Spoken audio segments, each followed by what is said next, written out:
I actually lost custody of my kids. That was my changing moment.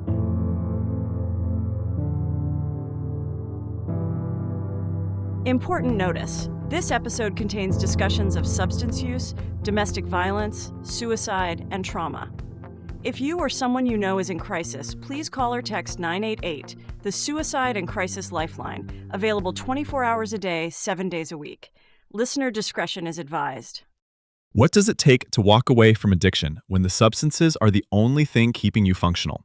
Tonight, Samantha gets brutally honest about trauma, losing her kids, a suicide attempt, and what recovery actually looks like. Not just sobriety, but real change.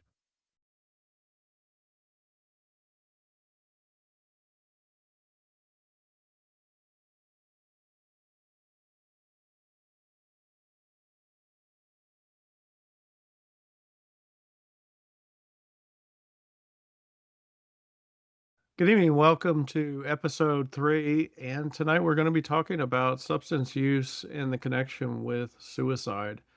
As always, is my co-host, Michelle. And tonight we have with us our good friend, Samantha. All right. Michelle, would you like to get us started? Sure. So Samantha is somebody that we've gotten to know in the past year, and we're really excited about her story because it's been such a really good lived experience, and she has lots of knowledge about this subject. So we'll just get into the questioning of it. And so, Samantha, can you share a little bit about your journey with mental health and substance use? My journey with substance use began when my mental health took a detour, I guess you could call it.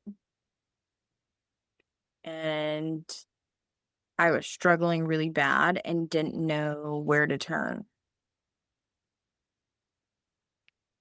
Okay. Substance use kind of was my answer. About how old were you when this all started? My worst times, I was in my early 30s. Okay. So when we're looking at that, what were some early signs that you were struggling looking back on it now? I was super depressed and I didn't get out of bed and I wouldn't leave my house. Okay. So that was kind of the signs that said, "Hey, there's a lot of things going on and I'm really struggling." That was what it was. Okay. Yep. And also, what do you wish people around you had noticed or understood at that particular time? Let's just say in your 30s. What do you wish people would have noticed about That I wasn't the same person that I was in my earlier years, because I was a mom of 4 and I had always worked and I was always a go-getter, and then all of a sudden it just all stopped one day. Are you able to talk about that one day when you started noticing it? Oh yeah, that's easy. Okay. Why don't you share it with us? Well, I had a pretty traumatic event that happened in my life that involved me and my children, and that took us for a bad turn in our life, and that's what created the mental turmoil that I had went through, and I just didn't know how to handle it.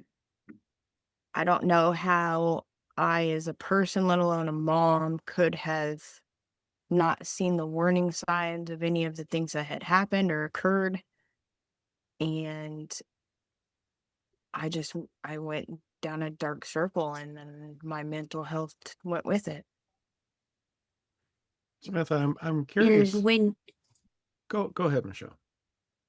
no, I was just gonna say when that part happened and you were in the dark, is that when your substance use became a bigger part of your life? It did. I was introduced to substances and it kind of just made everything just stop. everything that was going on in my head, everything around me, it just made everything just stop and go away.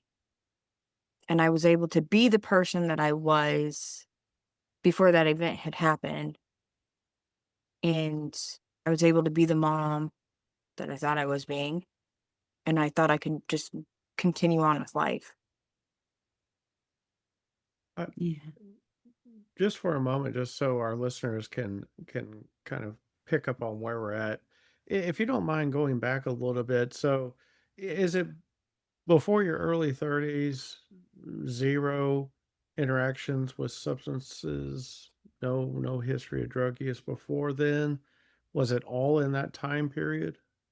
It was all pretty much in that time period. I mean, of course, in your early 20s, you experiment with alcohol and things like that, like as a kid and whatnot. But my heavy substance use happened in my early 30s. Okay. So here you are, a mother of four children, responsible adult. Kind of help the listeners understand how someone who has seemingly got everything together, so to speak, how quickly was that fall from having everything together and having your life together to, I don't know, what was that like? Earth shattering.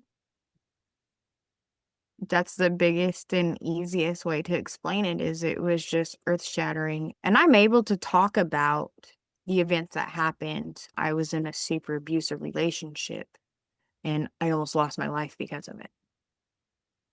And my children witnessed it. So it was getting out of that and grateful that I did, but the manner that I got out wasn't okay. And having my kids witness it and everything that we had endured for the 3 years prior took a toll on all of us, not just me. It was my children too. It affected all of our mental health. And for months, I was scared to leave my house. I pulled my children out of school and I homeschooled them and I did everything to try to protect my children from that forward or that point on. And then I found substances to cope. Which kind of made everything go away. And so you didn't have to think about the trauma that you had gone through, made everything better at that time. It did. And I was even going to therapy. And I was going to counseling and they had put me on antidepressants and anxiety medications and none of it was helping. I was living in nightmare just with everything that was going on in my head. Yeah. So, was there a moment or a series of moments that made you realize, hey, something needs to change right now? I don't think I can keep living with all of these things that are going on. I actually lost custody of my kids. That was my changing moment. And then I realized something's not right. Yeah. If they could just come in and take my kids, then I'm obviously not doing anything that's right. And So it made me take a step back and look at things how and reevaluate everything. I'm sorry, I keep on talking over you. I was going to ask you, Samantha, how quick of a descent was that? You know, you talked about feeling like it was earth shattering, but I'm curious from beginning to numb the pain to leaving that abusive relationship to losing your kids. I mean, how quick of a span are we talking about? 2019 is when the abuse took the worst turn and I almost lost my life. It was in September of 2019. I started using substances in probably early 2020 and I lost my custody of my kids in February of 2021. Oh, So, quick span, Yeah. very quick span. So you say that you came in and you lost custody of the children. Was that through the father, or was that CPS, or what happened in that process? Or is that something that you would like to talk about or not talk about? Feel It free to was, say, I don't really want to talk about that. oh no, I'm totally good. So it was through CPS. They had gotten multiple reports of the children being in an unsafe environment. So, of course, already with what had happened in 2019, they were already questioning things. Well, now they were getting reports saying they were in an unsafe environment because of the substance use. So they came in and they removed my children. My middle two, I have 4 children total. My middle two went with my parents, and my youngest went to his dad. And my oldest one, she had aged out, so she could stay at home. Mm. So, what helped you make that first step to trying to get support? So we know CPS came, they removed your children.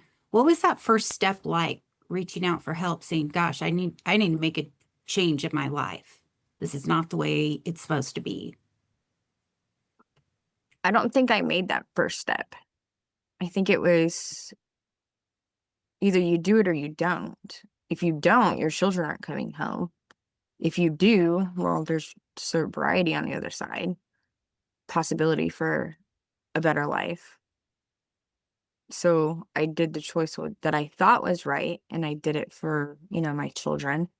And I struggled with my substance use for quite some time. And then I met somebody, and him and I got in a relationship, and he helped me through my sobriety. And I eventually did gain custody of my kids back after about a year of going through the Good. system. Yeah.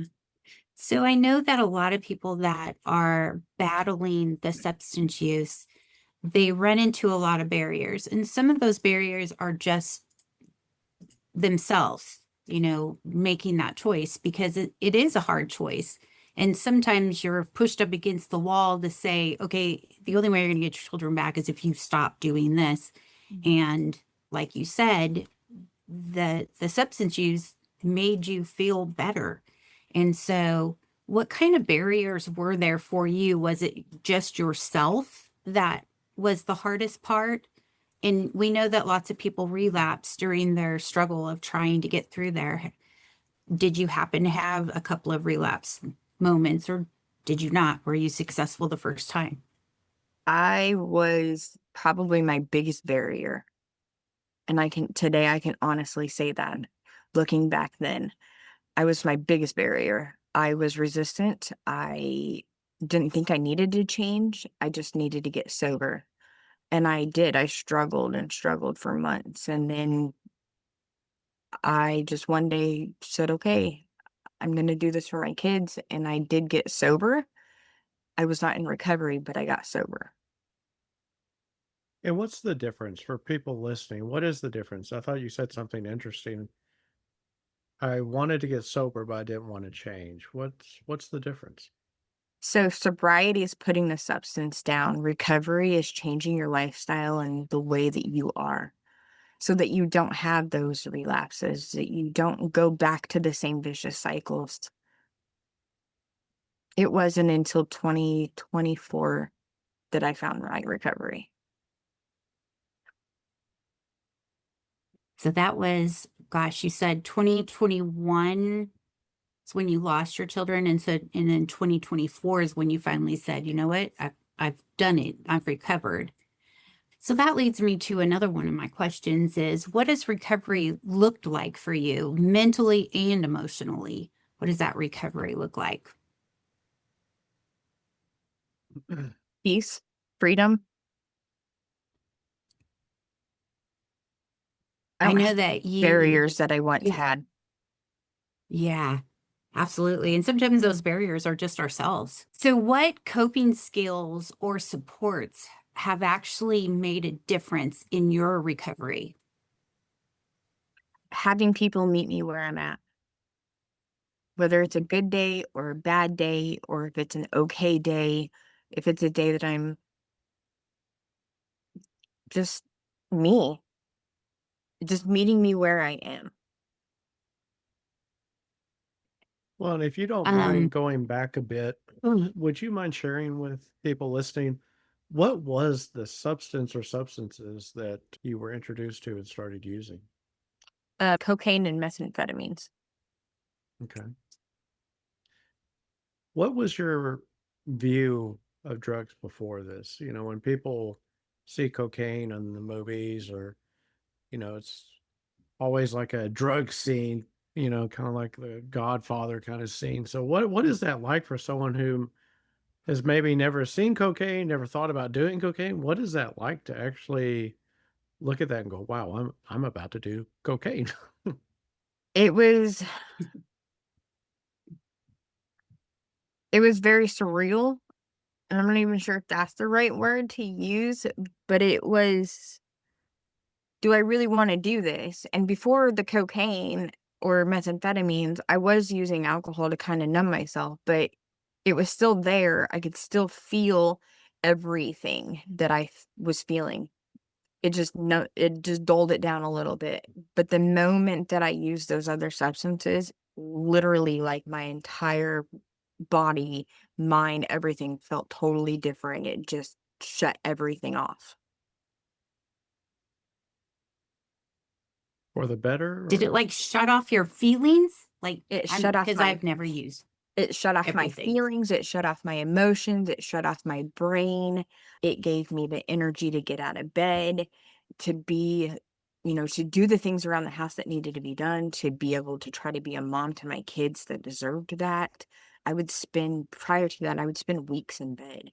I would order food because I didn't want to get out of bed and cook. My oldest daughter would make dinner for her siblings. It was just, it was a bad, bad situation. I was in a bad, bad spot. And Yeah. then that substance use and those substances just made that all completely change. and I really want people to understand that because, if you picture yourself in that situation, you're not getting out of bed, you're a parent, you obviously have responsibilities. You're not functioning, and then all of a sudden you're introduced to cocaine and you're up doing things that you Mhm. haven't been doing in a while. I would imagine outside of the feelings that you must have been going through, I would imagine that in of itself was kind of like a selling point, if you will.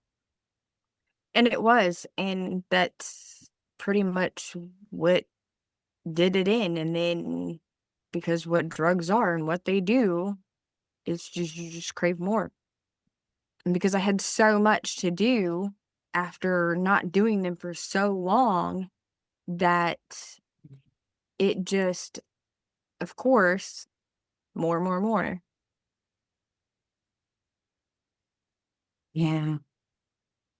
So we're going to kind of change the focus just a little bit, and we're going to transition from the substance use part of that to the mental health section of that, because we know that those two things a lot of times go hand in hand. When you think about that time in your life when you were suicidal, well, let's go back a little bit. Was there a time, I'm pretty much answering the question for you, that there was a time that you were suicidal, and and what happened? What was it? Was it during that same time frame? What was happening during that time? There were a few times where I had hit that point where I was just kind of done and became suicidal. The first time was when they took my kids. It's like I thought I was trying to do the best that I could for my kids. I mean, I wasn't getting any help. I wasn't receiving any help from anybody. And the louder I cried, it seemed like, saying that I needed help, that something was wrong with me, the more I got pushed away. I was going to therapy 5 days a week, trying to get my brain to stop, and nothing was helping. So when my kids were taken from me, it's like that was my last bit of hope. So that was the Yeah. first time that I became suicidal. And did you act on those thoughts, or did you just have those thoughts at that time? I did act upon those thoughts. So How many times it during that time frame? So once your children were taken, that was in 2021, and you said there were multiple times. Was that also during that time where you were trying to get off the substances too? Yes. So that was a difficult time for you in It between was there is just trying. it was super difficult because I would do good for a little while and they still were not letting me have visitations with my kids like I needed or like I should have been getting. And then it gave me, well, what's the point? I'm doing what you Right. want me to do, but you're not giving me any give back. So what's the point? And then I would mess up and then I'd get a hot drug test and then they would tell me, well, now you're not getting anything. And well, what's the point? And then I'd get those suicidal thoughts again and I would self-harm or I'd just start using substances again. Yeah. And let me ask you real quick. We asked earlier about attitude towards drugs before actually doing them, but I'm wondering, before you kind of went through this really transformative period in your life, what did you think about suicide? Did you have an opinion that you remember? Not really. I don't really think that I can remember an opinion on suicide. I mean, it's a sad subject, something that's not talked about. It's, yeah, that's all I can really say, honestly. Okay. One of the other things that is very common when people hit some of these rock bottoms is they start either pushing people away or losing people, relationships. I'm just curious, during these dark days for you, what did those relationships look like for you? I lost probably every relationship that you could possibly think of. My parents had custody of my two kids. My relationship with my youngest son was pretty much non-existent. His his father absolutely hated my guts, thought I was the worst person ever. I went probably 2 years, if not longer, without seeing him. And then I gained custody of my kids back in July of 2022. And it wasn't until like winter, probably January of 2023, when I finally started to see my youngest son again. What would you say to someone who is struggling with similar thoughts that you had if they're struggling right now? What are some things that you could say to somebody? Get help, talk to somebody. Don't worry about the judgment. Because I think that was one of my barriers is like, they're going to think that they're going to be judged or, oh, you're just doing it for attention, things like that. Those are a lot of things that people think of. Yeah. If you're okay, would you tell us about that attempt? I mean, I think it would be good for people to understand what that looks like and how that recovery for you came about. My suicide attempt happened in, I think it was March or April of 2024. And that was after another big traumatic event that happened in February 2024 with me that left me feeling like I wasn't worth anything. It stripped me of all my dignity, my worth, and everything. My kids weren't in my life again. I had lost custody of them due to my substance use because I had relapsed again. The only person that I really had in my life was my husband at the time. And because of the events that had happened in February of 2024, he really didn't want anything to do with me. So I was feeling really, really hopeless. And I went to our old house, was the last place that I had seen my kids, and I tried to overdose and Oh, was almost successful. what was it like after the overdose? What was life like after that? I think that's when I really started receiving help. I went to a mental hospital and I was there for 10 days and I got my diagnosis that I have now, which I have PTSD, pretty bad, and my MDD diagnosis and my general anxiety diagnosis. And I finally started getting all of the support that I felt that I needed at the time with therapy and peer support and groups. And I started attending them kind of regularly, even though I was still using. And then my health started declining. And that's where I had that wake up call. My aha moment, as they call it. And what is that exactly? What was that aha moment for you? I was born with a congenital heart defect, and it's a hole in my heart. And after my suicide attempt, it had put my health in some serious conditions, and I needed to have heart surgery. And my doctor, my cardiologist told me, if you continue down this path, you're going to die. And if you don't have the surgery, you're going to die. But if you are using, you are going to die on that table. And I ended up getting sober. So one of the things that when you finally made that aha moment and you said, I'm going to do it, what were things or people or what was your support system like that was helpful? What can people do if they're seeing this and they know that somebody's struggling? What were some helpful things that people did for you to support you during that time? When I had that aha moment, I was still with my husband, and there was no way that I could leave. I had nobody else. My parents, I had no relationship with my parents. I didn't have a relationship with any of my children. I wasn't speaking to none of them. So I started taking money and stashing it. I had a go bag in my car.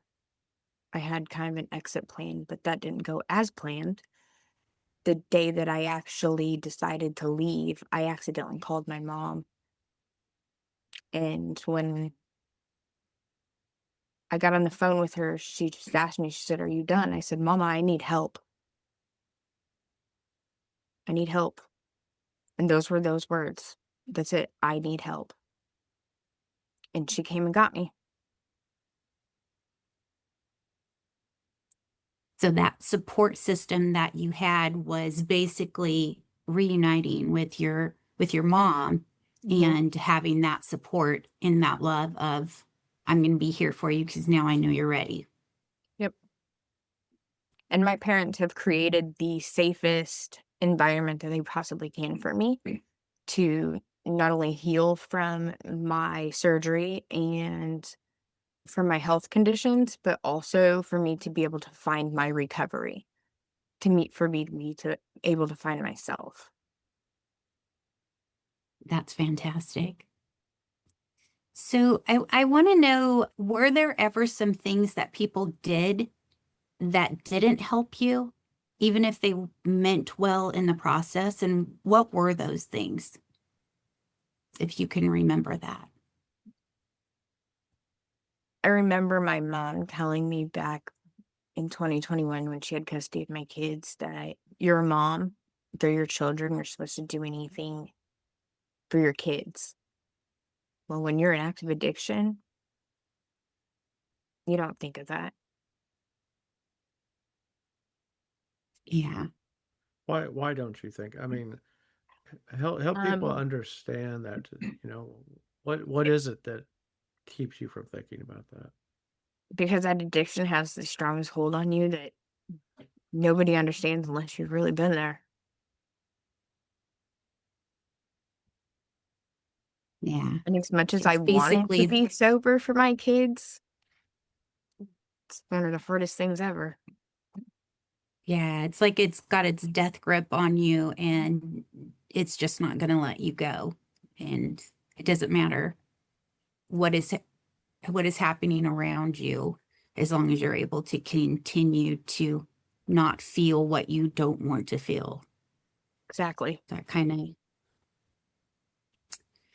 when we talk about our families and friends being supportive, how do you, can you explain to the listeners how friends and families can be more supportive towards somebody who may be dealing with these same issues? Because I know a lot of people are like, I just don't know what to do anymore. I've tried and nothing seems to be working. Everybody says the tough love works. It doesn't. Meet them where they are. They may Meet ask them you where for they are. money. They may not even need the money. Take them some food. Meet them where they are. The simple of Yeah. how are you or what can I do to help you within your boundaries speaks volumes to people. I want to ask you, I'm a parent, and I'm hearing you say meet them where they are, and I'm trying to, I'm kind of ramming my head against the door, trying to figure out how I can save my child. Tell us, what does that really look like? Meet them where we hear that all the time, meet them where they are. What does that look like when, you're trying to reach out to someone you care about and they're just not hearing you? You kind of have to wait for them to come to you. I was that addicted daughter that blamed everything on everybody else and never took responsibility for myself. My parents had cut me off, but when my mom would see me at the store or something, she would always say something to me. She would always tell me, I love you. And sometimes that's all it Does takes. she? A text Yeah. message, say, I love you. I'm thinking of you. So she might have cut you off in a way of, I'm not going to continue to keep supporting you in this particular way. I love you and I will be here for you when you're ready, but I'm not going to. I'm trying to think of the word, I just lost it, but trying to just take care and coddle you during this time. You have to make the decision, but I'm here and Enable. I love you. Enable, thank you. That was the word I was looking for. But yeah, like, because I think a lot of parents are like, this is my baby and I love them and I want them to be okay. But sometimes they're still fronting all of the stuff that has got them to where they are.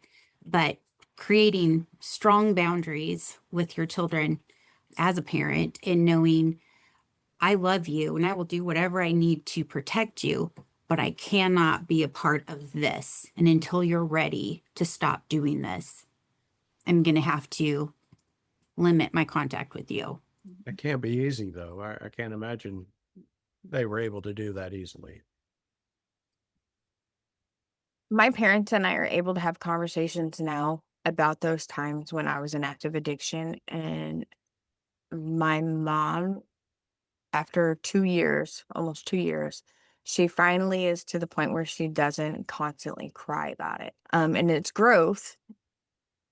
But she said those were the hardest times that she's ever had to deal with. But she knew that's what she had to do for me.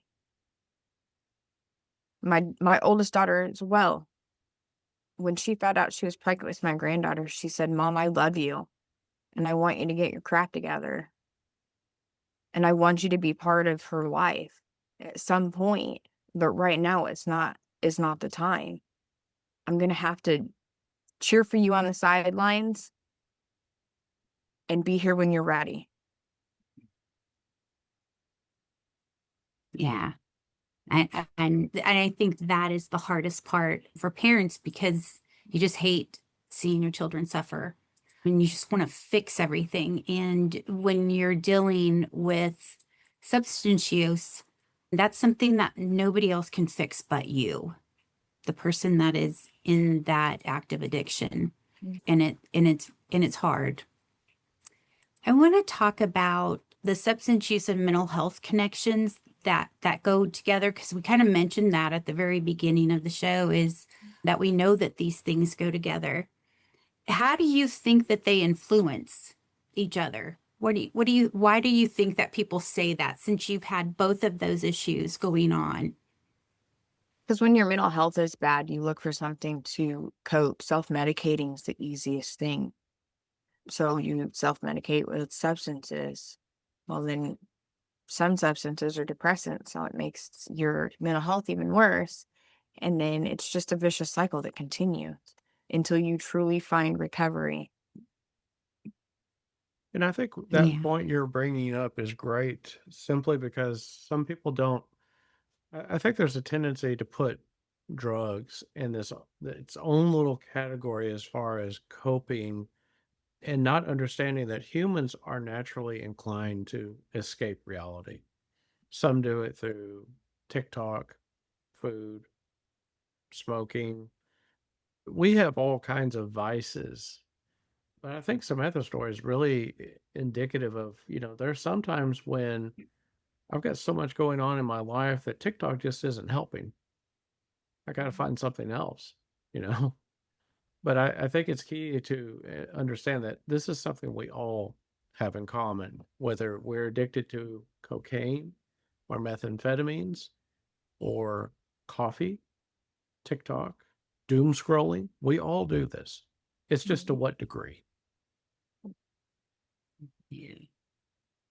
Exactly. What does maintaining your recovery look like for you day to day? Knowing that my physical health comes first, my mental health, and being able just to love me for me. For the amazing person that you are, because I've seen you do a lot of amazing things for people when they are struggling with some of those issues that you've struggled with. And having that lived experience has really been beneficial for those people that are walking through what you have been through already. Before we leave that point, Michelle, Yeah. you just said something about learning how to love yourself. That is a lot easier said than done. It is. I'm curious. Do you feel like you've reached that you're able to love yourself? And if so, I tell people how, because I deal with people all the time that struggle with this. So I'm curious, how did you get there? I still am learning to love myself in new ways every day, but I do love myself more than I did 2 years ago. Mine came with a lot of hard truths and facing reality and knowing who I didn't want to be anymore and making those changes to who I want to be. And the hard truths with yourself is the biggest thing. And being honest with yourself, I think, is the biggest thing, is being honest with yourself, first and foremost. And what was that like for you? You said hard truths a lot. So I'm guessing that was a big thing for you as a step of growth for you. What was a big truth for you? Knowing who I was. I did not like the person who I was. And when I got sober, I didn't know who I was. I was lost. And I had been through a lot of trauma, but I was truly, truly lost. And I had to sit with myself a lot. So finding those hard truths and the things that I didn't like, and I had to be totally 100% honest with myself, even on the things that hurt, the things that stung, and the things I didn't like to hear. And then I changed those things. Can a 21-year-old version of yourself imagine that in 10 years you would be doing or considering cocaine, methamphetamines, be in an abusive relationship? I mean, did your 21-year-old self see that? No, no. Yeah. I don't think that we ever think, oh, when I grow up and I get to be an adult, these are the things that I'm gonna have happen. We always look for the sunny skies, and a lot of times our decisions are based on small little meaningless things, and then we end up being in a place where we're like, oh man, this is not where I wanted to be, and now how do I get back out of it? I think a lot of young people have done that, because I know that I have done that myself. I want to talk about what helps you stay grounded. And I know that you do a lot of different recovery type activities. So you are constantly immersed in that group of people that are constantly uplifting you, and you are uplifting them because you have this group of people that they're like, we're here and we're doing this. Is that what helps you stay grounded when the urges come up, or have you found other resources to help you during those tough times? It's pretty much that, because I feel like I have finally found my community. It's taken me a little bit, but I have finally found my community and my people, if you will.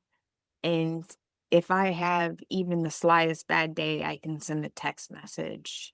Or even if they see something slightly wrong or different on my Facebook or something, or a tone in my voice, they know that something's up and they're being like, I'm getting a phone call. My parents know at the end of the day when I get home from work if it's been a rough day. And it's always a conversation, making sure that I'm okay. The surrounding yourself with like-minded people that know what the struggles are one of those huge things that help keep you going in a positive direction. Yes. Yeah. I know that you've done a lot of research looking for different types of activities that you can continue to keep immersing yourself in, because you're not originally from our area. You've only recently moved here, I think, what, in the last year and a half? Just a little bit Somewhere in over a there? year. Yeah. And so trying to find a group of people that you can interact with and relate to, you've done an amazing job of looking for resources within our community. And I think that that has made a huge difference in your life, but also in the people's lives that you're touching too. Do you want to talk about that a little bit, about some of the resources that you've been able to find, and or how you found them so that others might be able to locate them? Some of them have been through work, but I started going to, well, community service, I guess, is where it started for me, and finding a few like-minded people. And then I was doing classes for um, pr- probation.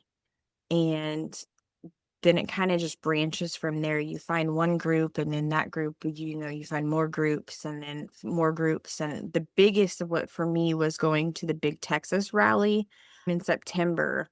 It was a recovery rally, and I found tons of resources. And then just branching out from there to word of mouth is huge. It's huge.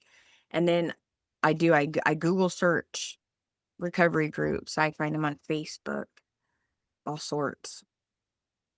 And I've Yeah. built my community, so I just keep branching out and branching out. Yeah, I think that's really a neat thing to do, because in East Texas, we always talk about our limited resources and how hard it is for us to get people connected into different categories. And I just think that you've done an amazing job of looking for resources that, maybe it's a little farther out, but, and then how do you pay for that? And how do you make those things happen for people? Because I think the bigger your support system is, the better success that each person is going to have. And you have created such a good support system around you, and you've become a support person yourself. And so I think that is just an amazing thing. And I wanted to tell people that, there are resources. You might have to dig a little bit, but they're there. And if you continue to keep talking about it and having conversations about it and not being afraid to say, hey, you know what? I've struggled with my mental health and I've struggled with substance abuse, and I'm really looking for a group of people that can support me in my recovery of this. And when you do that, it just seems that doors continue to keep opening up for you. And they do. The big Texas recovery rally in September was huge. And then finding I've gone through a couple of like pro days for work, and I've gone to a couple of different conventions, and I found other people, and then I have added them on like Facebook or some kind of social media. And then I got the chance to go to a Camp Sober Fest in March, and I've met a ton of people who are all over the US, not just from Texas, but all over the US, that were absolutely amazing, all in recovery. And now I have even a bigger support system. And things like that are just amazing to find. And I never thought I'd get the opportunity to go to something like that. And it was amazing. That was another huge part in my recovery and my journey and for my How, healing. Yeah. how so? We hear so much about, and I think everyone's familiar with the AA groups and other groups like that, but tell us a little bit about why was that such an important part and maybe continues to be an important part of recovery? Camp Sober Fest. So it was created by a girl named Breezy, who is from California. She started it there in 2024, I think it was. And she wanted something for people that are in recovery so that we could come together and realize that you can still have fun in recovery. You can still have fun while being sober. You can still have fun and make connections with people, especially like-minded people, and have the support that you need, and have people across the United States that you can send a text message to that says, "Hey girl, I'm having a rough day." And they're there. Some of the activities that you got to do, you got to bring out your inner child, and it was just absolutely amazing. It takes you out of your comfort zone. I don't know, I could go on and on about Camp Soberfest because it was amazing. And then she has friends that that were in Texas. I went to the one in California, and then she came here for a visit, and then they found a camp here to do it in Texas. And this year was the first year it was in Texas, and I got to go. But it pushed me out of my comfort zone. One, I just moved here not too long ago, and two, I had the community, but it wasn't very big, and I'm kind of a shy person. So going there, and there was 200 people that nobody knew anybody. So you had to meet people in order and talk to people that you didn't know, or you were going to be somebody in the corner. But you get to be yourself with no judgment. Yeah. And it's amazing. Amazing. What does your life look like now compared to back then? Compared to back when. How far we want to go back. Well, I guess back, in your 30s. The beginning of my 30s, terrible. My life is actually pretty amazing. I have all of my children and my 2 grandchildren in my life. I have amazing relationships with all of them, even though they're still in Colorado. I talk to them every night through video chat. I have an amazing relationship with both of my parents, and we have healed past a lot of that trauma and everything that we went through. I have a amazing job that I absolutely love. Never thought that I'd be doing what I'm doing. I was in the medical field for over 20 years and never thought I'd steer away from nursing, but here I am, and I love what I do, and I get to recover out loud. I think is the best part. Yeah, I would agree. What gives you hope today? Myself. Me.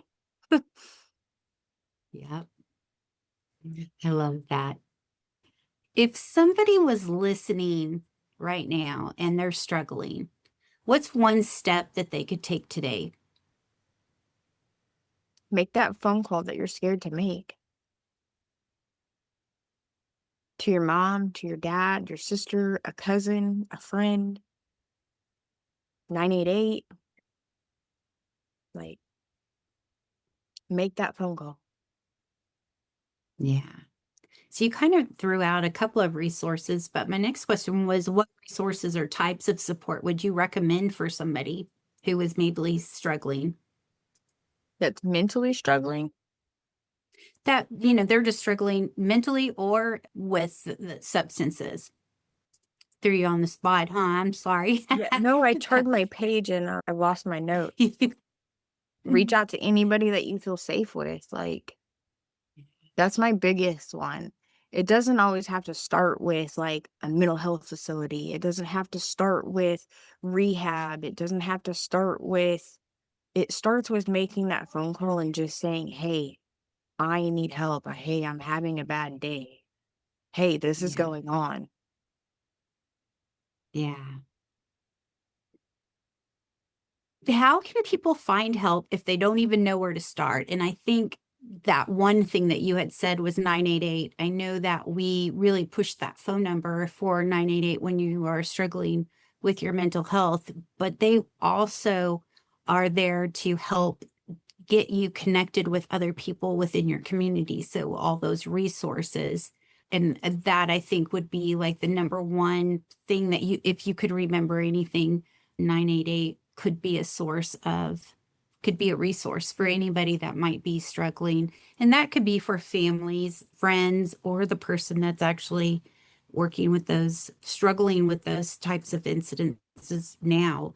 It's just it's such a helpful lifeline for everybody to use that. Do you have anything that you wanted to add, Dennis?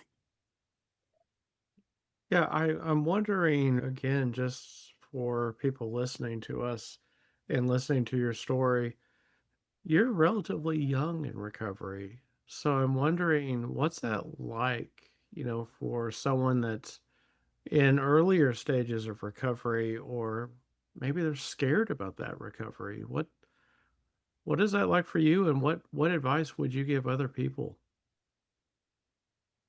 For those that are early in recovery, don't be scared. Just don't. Just reach out. Talk to those friends. Have those hard conversations. Create those boundaries, those healthy boundaries. Those are the first steps that I took. And then those hard truths within myself. What about relationships? We mentioned some of the relationships you had lost in your addiction. You know, yours is a story where a lot of those that were meaningful came back. But unfortunately, for a lot of people struggling with addiction, they've burned every bridge they could possibly find, and it really isolates people, and that's obviously not great. But I'm wondering, what guidance would you give someone that is struggling in kind of repairing relationships? It goes back to those hard truths and those conversations. That's where it started with my parents. Yes, I made that phone call and I asked my mom, told my mom I needed the help. But then it came down to those conversations that my parents wanted to have as to why and where it all started and why I couldn't just stop. Because most people had that stigma of it's just drugs, you can just stop. Or if you want it bad enough, you can quit. It's not that easy, especially when you have trauma built on top of trauma, or you have been through something traumatic and or whatever the case may be, the mental health challenges. There's more to it than that. You have to heal past a lot of that to be able to find the recovery that you need to be successful. And what about that? For a lot of people, you cannot go through life without having a traumatic experience. So, would you give the same guidance to someone who is struggling with their own traumatic experiences? I would. I would, because I have been through so much trauma that it's crazy how much trauma that I have been through, and I've come out on the other side. But it goes back to those hard truths when I was in that relationship with that guy that almost took my life. It's a domestic violence situation. You hide a lot of those things from your family, from other people, and nobody knows those truths but you and the person doing them to you. So it's to have those hard conversations, being able to not be ashamed and have the guilt that came with it. Because there's a stigma behind the domestic violence. Well, you can just leave. It's not that easy, especially when you have children. Yeah, What what I would you say? What know. and both of Go you ahead. feel free, but I was just going to ask again. Your story has so many different twists and turns of things that people go through, and one of the things you just said is, why don't you just leave? And it's like you said, it's not that simple, but really help people understand why it's not that simple, because you hear that a lot. Well, why didn't they just leave? And why are they staying in that? Why is that not that simple? Because a lot of the time they have that mental hold on you and they get you to come back. I did leave multiple times and I kept going back because he would love bomb me. He would tell me he was sorry. He would promise for changes and I would believe him because there was parts of me that were unhealed from previous relationships and I felt like I wasn't good enough and because I didn't love me enough. So I kept going back because I felt like that's all I was worth. Yeah, and I think I want to add to that. When you are in a domestic violence relationship, it doesn't start off as being a violent relationship. It starts off as this fantasy life that is perfect. And you just think that this person is the most perfect person for you. And then it just starts with little tiny things that, maybe you're wearing something that he didn't like. So you go and change your clothes or he doesn't like the color of your hair. So you change the color of your hair and you're doing all of these things to please him. And it gets to the point where you begin to think it's your fault. And I've done something to make this person mad. So how can I fix it? Because I want the relationship that I had at the very beginning that I thought was perfect. I want that back. And so you just keep working trying to do it. And then when the physical violence starts taking place, you're like, gosh, I must have done something again. How can I fix this? And you really don't put it on the other person. You are really blaming yourself because you messed up and made this person angry. And it doesn't happen overnight. That's the whole thing. It's a process that takes years to get you to. And then when you do realize, oh my gosh, this is not what I want and I can't get out of it. How do I get out of it? The situation actually becomes more dangerous because now the person is like, you're not leaving. They stalk you, they hunt you down, they make threats to hurt other people in your family. And so you kind of are just stuck there until you can figure out safely how to get out. It's not, if it was just like one violent thing, you're dating, he physically hurts you, that's easy. That's easy to walk away from, hey, I'm not putting up with this. It's that emotional ties that hang on that you want to, Yep. it's really hard to walk away from that because you had the perfect relationship that you thought at the beginning. And I That's and I exactly what it is. and I think it also speaks to a kind of perhaps mindset you get in, because I remember early in our marriage, my wife had an abusive relationship, and the first big argument we got into, she slapped me, and immediately jumped back and kind of covered up. And I got so mad, not at her, but the fact that she thought I was going to hit her. And it just kind of speaks to, you kind of, you almost grow to expect that kind of behavior in a relationship. I'm still mad. That was almost 30 years ago. Actually, the day that I almost lost my life was the day I tried to leave, and I was leaving for good that time. And they do say that a lot of times that's the most dangerous time is when you leave or once you've left, because now they're like, you're not leaving me and I'm going to go find you and drag you back. And yeah, there's a lot of studies that say that that is the most dangerous time for a Yep. person. So it's very hard, and it's hard for people who've never been through that to understand that. But it's a lot of emotional abuse and then the physical abuse, and then you're just scared of everything. You're scared of your own shadow. You're scared of an unknown sound. What is that? You're just on high alert all the time. Well, and I think there's also that psychological element where, like with my wife, you just kind of are psychologically being conditioned to be, it was my fault, it's my fault I'm in this. And there's that almost that shame Mm-hmm. that a person takes on. And that can be just as big as trap as the person who is the abuser. The mind trap that we unintentionally set for ourselves in those kinds of dynamics. Yeah. So we don't want to end on a note like this. So Yeah. I'm gonna turn it over to the optimist in the bunch. So Michelle, Sammy, let's end on a high note here. Well, I am just going to say that I know that people can recover.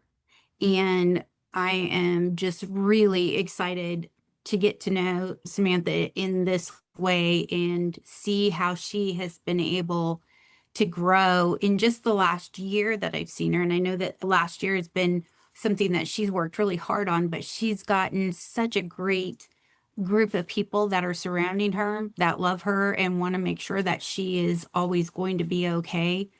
And I've seen the work that she's done with other people, and it's amazing. And so I guess for us to leave on a happier note, that there is hope and there is help and there is healing in substance use and mental health. So what do you have to say, Samantha? I can say the last year has been the biggest part of my healing journey, and I have learned so much about myself. And I think a lot of it, or a good portion of it, is from helping the people that I help every day. Yeah. It keeps me grateful and it keeps me humble. Nice. Yep, absolutely. I would say the same thing. Very good.